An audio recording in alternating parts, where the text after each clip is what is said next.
नमस्कार मित्रांनो, मातोश्री कम्प्युटर्समध्ये आपलं स्वागत आहे.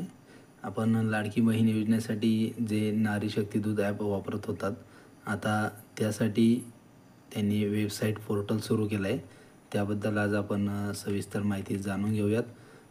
तुम्हाला गुगलवरती टाईप करायचं आहे ladkibaheen.maharashtra.government.in. हे तुम्ही एंटर केल्यानंतर या प्रकारची विंडो तुम्हाला डिस्प्ले होईल. यामध्ये ही विंडो डिस्प्ले झाल्यानंतर तुम्ही इथं बघू शकता, इथे खाली तुम्हाला पूर्ण डिटेल दिलेली आहे की डॉक्युमेंट काय काय हवे आहेत, पात्रता, अपात्रता, अर्ज प्रक्रिया या प्रकारचे तुमचा जे प्रश्न असतात त्या संदर्भात त्यांनी संपूर्ण माहिती दिलेली आहे. आपण या वेबसाईटवरती आल्यानंतर तुम्हाला अर्जदार लॉग इन या टॅबवरती क्लिक करायचं आहे. याच्यावरती क्लिक केल्यानंतर तुम्हाला इथे लॉग इन आय डी आणि पासवर्ड विचारला जातो. आता लॉग इन आय डी आणि पासवर्ड हा तुम्हाला इथं क्रिएट अकाउंटमध्ये जाऊन क्रिएट करायचा आहे. पासवर्ड विसरला असेल तर तुम्ही इथनं फॉरगेटसुद्धा करू शकता. तर आता तुम्ही क्रिएट अकाउंटमध्ये यायचं आहे.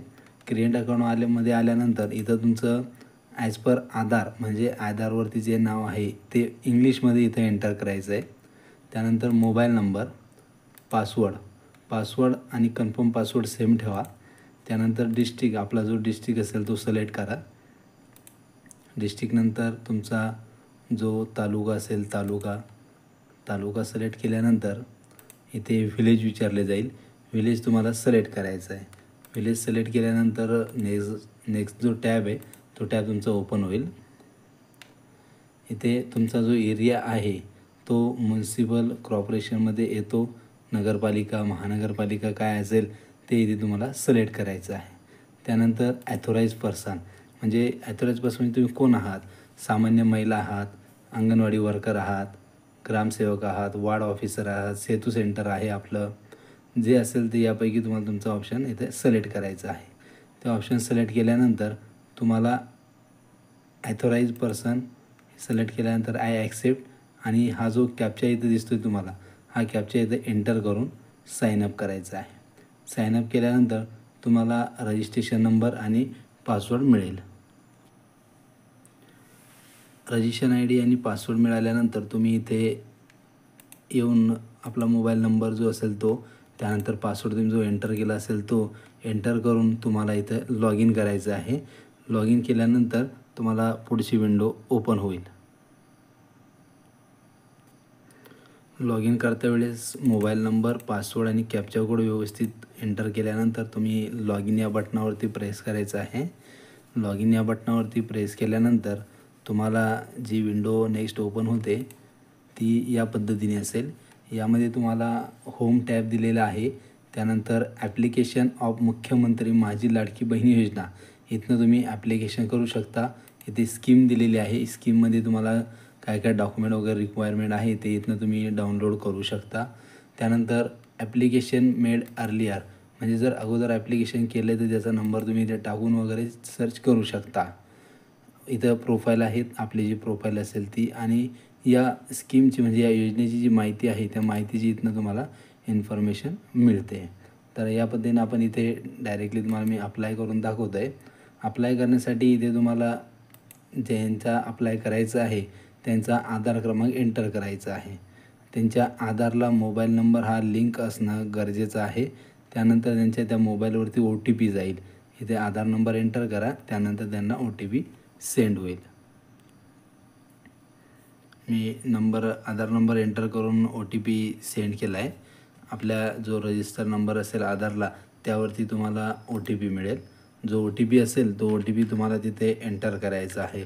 OTP एंटर केल्यानंतर तुम्ही व्हेरीफाय OTP करा. OTPचा जो वेळ आहे तो आपल्याला 10 मिनटं दिलेला आहे. संपूर्ण 10 मिनटामध्ये तुम्ही तो एंटर करू शकता. त्यानंतर व्हेरीफाय OTPवरती क्लिक करा. तुमचा OTP व्हेरीफाय होईल.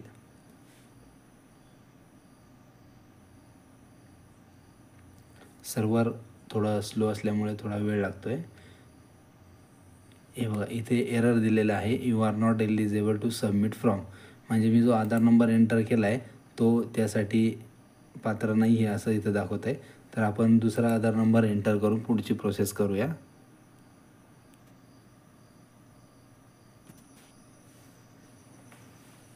दुसरा आधार नंबर एंटर करून मी OTP सेंड केला आहे. आता तो OTP नंबर आपण त्यामध्ये एंटर करून पुढची प्रोसेस लगेच करू. थोडा वेळ लागत आहे, सर्व्हर स्लो असल्या कारणास्तव.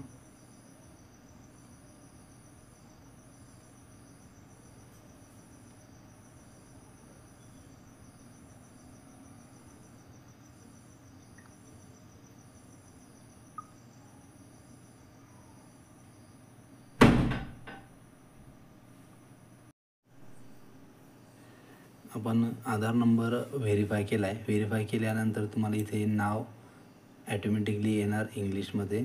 त्यानंतर वडिलांचं नाव जे आहे ते तुम्हाला इथे एंटर करायचं आहे. वडिलांचं आहे किंवा नवऱ्याचं आहे, हजबंड नेम. मिस्टरांचं असेल ते तिथं एंटर करायचं आहे. त्यानंतर मिडल नेम ऑफ वुमेन म्हणजे जे संपूर्ण नावामध्ये जे मिडल नेम आहे तुमचं ते इथं एंटर करायचं आहे. त्यानंतर मॅरिड आहात, अनमॅरिड आहात, त्यानंतर जन्मतारीख आणि आपला जो जन्म आहे तो महाराष्ट्रात झाला किंवा महाराष्ट्राच्या बाहेर ते इथे तुम्हाला एंटर करायचं आहे. हा तुमचा नॉर्मल रजिस्ट्रेशन फॉर्म असेल. ही डिटेल तुम्ही फिल केल्यानंतर तुम्हाला नेक्स्ट फॉर्म त्यामध्ये ॲटोमॅटिकली ओपन होतो. ज्यावेळेस तुम्ही तुमचा जो जन्म आहे तो महाराष्ट्रात झाला आहे त्यावरती यसवरती क्लिक करता. इथे क्लिक केल्यानंतर नेक्स्ट डिटेल ही इथं उपलब्ध होते. तुमचा जो ॲड्रेस असेल तो ॲड्रेस, त्यानंतर तुमचा डिस्ट्रिक्ट, तालुका आणि विलेज, तुम्ही कुठून आहात हे पूर्णपणे डिटेल्स एंटर करायचे आहेत. त्यानंतर मोबाईल नंबर आहेत आणि या अगोदर तुम्ही कुठल्याही प्रकारचं बेनिफिट घेतलं आहे का ते घेतलं असेल तर येस किंवा नो करा. त्यानंतर तुमची फुलफिल बँक डिटेल इथे एंटर करायचे आहे. बँकेमध्ये तुमचं काय नाव आहे ते नाव इथे तुम्हाला मेन्शन करायचं आहे. त्यानंतर अकाउंट होल्डर्स नेम, तुमचं जे नाव आहे ते नाव, बँकेचं नाव जसं स्टेट बँक ऑफ इंडिया आहे त्या पद्धतीने तुम्ही इथे नाव टाकून तुमचं अकाउंट नंबर इथे एंटर करायचं आहे. कन्फर्म अकाउंट नंबर एंटर करायचा आहे. IFSC कोड एंटर करायचा आहे आणि तुमचा जो आधार आहे तो बँक अकाउंटला लिंक आहे किंवा नाही ते तुम्हाला येस या नो विचारलं आहे तर त्याला येस करा तुमचं लिंक असेल तर. त्यानंतर तुम्हाला जी डॉक्युमेंट्स अपलोड करायची आहेत त्यामध्ये domicile certificate, birth certificate, school living certificate, ration card 50 year ago, voter ID 50 year ago, if any one of देज, म्हणजे हे जे आहे डोमिसाईल, एज अँड नॅशनॅलिटी, जन्म प्रमाणपत्र, शाळा सोडल्याचा दाखला TC आणि रेशन कार्ड, मतदान कार्ड हे 15 वर्षापूर्वीचं असतं गरजेचं आहे. या सर्वांपैकी तुम्हाला एक इथे अपलोड करायचं आहे.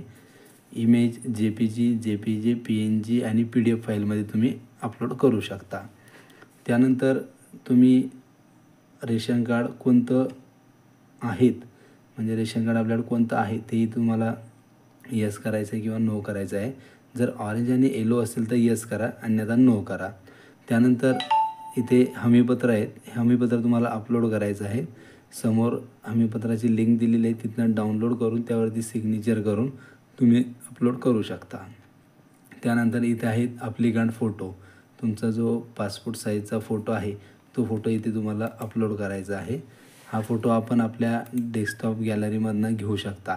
त्यानंतर आय ॲक्सेप्टवरती क्लिक करून सबमिट बटनावरती क्लिक करायचं आहे किंवा तुम्ही सेव्ह ड्राफ्ट करून नंतरसुद्धा सबमिट करू शकता. इथे सबमिट केल्यानंतर आपला पूर्णपणे जो फॉर्म आहे हा फुलफिल होईल.